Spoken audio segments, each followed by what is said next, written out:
let's get to the story. Jorge Encinas covered this in the Green Valley News, which is still doing, as the little community newspaper, is still doing better political reporting about stuff that's going on overall for the region than anyone at the Arizona Daily Star and the two marijuana newspapers. One marijuana newspaper and one blue check self-delusional newspaper. County adjusts road repair program and inflation funding impacts. County's 10-year road program is shifting direction. I was reading the Jan memo. Just if you go to the Pima County Administrator side, you'll see it's probably 3 down on the list. But she's reporting that they've milled and paved 854 miles of road, applied surface treatment to 172 miles of roadway, and installed curb ramps for ADA. I mean, we installed 2,200 ramps of ADA. Does that mean we were 2,200 ADA ramps behind? That's what tells you how much. I'll let me go through the story, and then I'll do the wrap-up / rant. They talked about the Pima County Transportation Advisory Committee, which I sat on, Barney also, for a few years.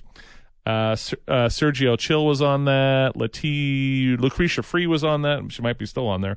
The changes included splitting funding between arterial collector roads and local roads at 70%, 30%.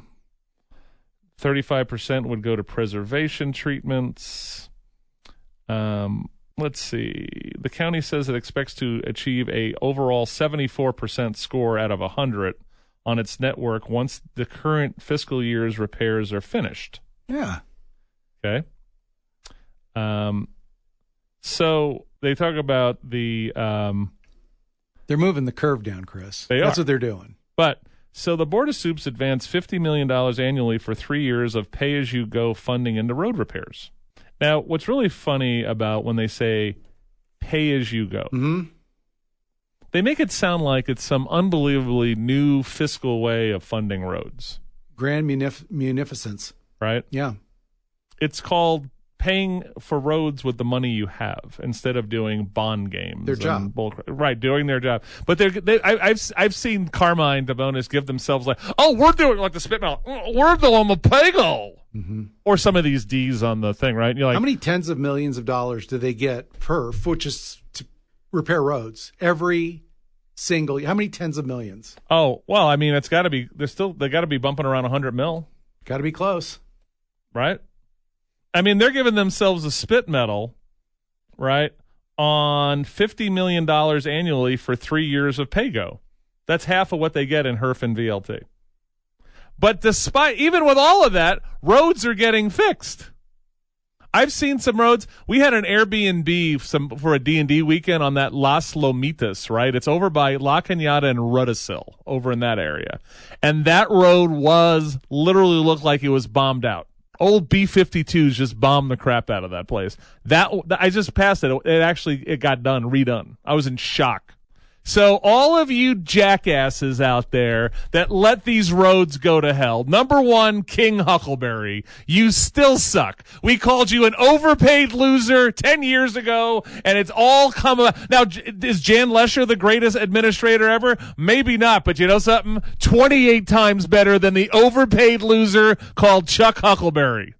And they named the loop after you because you took all the road money and put it into a loop. I think they should name all the roads after you. All the ones with potholes, and then when they get fixed, you take your name off. Right? So Huckleberry was so wrong. I just read you the Huckleberry thing about how Joe and I, remember the column that we're knuckleheads? Right? And he talked about, we got swept by the state, and blah, blah, blah, blah, blah. Right? Well, you know who's the number one person you all should thank for the roads? All of you SALC nuts, all of you neighborhood nuts, Dylan Smith, John C. Scott, all of you that ripped into her, okay? Tim Steller, Jill Jordan Spitz, all of you should crawl up to the northwest side and kiss Allie Miller's butt. How about that, geniuses? Because you know something? She was the stone in Chuck's shoe. Patty is looking out the window like she's never seen a possession, right? You guys should all kiss Allie's butt because she stood in the way of all of his games. And you all jumped on board and you pounded on this woman. And guess what happened? She won. Right? She nailed it. Because, by stepping in the middle of that sales tax thing, right? Because he went to the state to try to get it, right? Right? So what happened was she stood in his way of playing games with the money. And guess what Allie Miller did? Allie Miller forced them to use general fund money to fix the roads. That's why. All of you, remember the nasty things they all said about Allie Miller? Tim Stellar, Ninsel, Dylan, John C. Scott, you guys all toasted Allie Miller. You called her a psycho, she's crazy, all this stuff. It was a total ad hominem. The reason the roads are now getting fixed by this new thing called PAYGO is Allie Miller. Now don't get me wrong, Allie had a lot of help in the fight on this, right? Folks like Joanne working with her, Gary Davidson, right? Calling them out on all of these things, right? We all fought on that road bond they wanted to that shove, the sure. Just fix the roads bull crap. And you know what happened? Here's again, great story again. Carlos Ruiz, right? We love Carlos. He was on the government committee for the Hispanic Chamber. Right? And so they wanted to bring on Cornelio, the transportation person, to say this is great. So Carlos says, hey, can I get Gary Davidson to come in and have a debate with them? And guess what happened was they bring in Michael Rossi, Ramon Valadez, and Cornelio to go against Gary, which they didn't tell him they were going to show up. And guess what Gary did? He mopped the floor with them. Right? And then when it went to Leah Marquez Peterson and her board of directors, they decided to not take a position whatsoever instead of shooting it down, even though their government affairs committee recommended you vote no on just fix the roads. Because Gary showed them that you didn't need, the money was already there. So when I see this and them giving themselves spit medals, oh, don't get me wrong, you know who's going to take a big lap on this? Rex Scott. I finally got the roads fixed in District 1. It's coming. Right? Allie Miller is the one who you guys should all should thank. The stone in the shoe. I like that analogy. Right? That's exact. And then, don't get me wrong, two idiots with a radio show pounded the hell out of it. We wrote columns about it. We had debates with people. We worked with candidates who ran for office who kept on pounding this, right? All of them. Billy Beard, Tanner Bell, all of those folks out there who ran for these offices, Barney, right? We all called this crap out. And the lady that they eviscerated is the one who's responsible for it.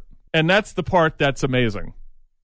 Right? So all of you, I'm going to tell you, there'll be a blue check, right? About how Rex Scott finally got the roads fixed in District 1. It's coming. Karnak time, baby. It's coming. Allie Miller is the one you got to thank for it. She's the one who exposed it. She's the one who fought it. She was the one who was the pain in the ass that didn't let them get done with their games. 2015 bonds, everyone who fought that, right? Gary Davidson, Ginny Crawford, Joe Bogart nailing in signs, Sergio nailing in signs, all of those people, McCluskey, right? You should thank us. Jerry. You're welcome. You're freaking welcome. But Allie Miller's number one.